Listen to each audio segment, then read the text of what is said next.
But when I went back to it, I really wanted to get into that world again. That story wouldn't leave me alone, and more so, that town wouldn't leave me alone, that place. And I really kind of wanted to just jump back in, but I felt like I didn't have the creative steam yet to take on a very big project. So I thought, what about having some short stories, sort of along the lines of Creepshow, the anthology, which also has its own comic books now, which are really fun. But things like Are You Afraid of the Dark? Those sort of anthologies set in the same place or told by the same people. So that's what I did. And in the original story, the character of Mike had a podcast where he reported on the odd stories that would happen in the town of Greywater. And my main character listened to this podcast, and that was kind of how they met.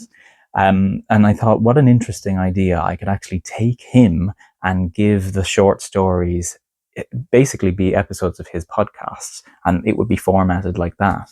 And that was sort of my way in. I was able to use a secondary character that had sprung to life on his own and use his podcast as a way to tell my stories. And then I could do short stories. I could do 10-page stories, 15-page stories, things that were manageable for where I was currently at and not take on too much.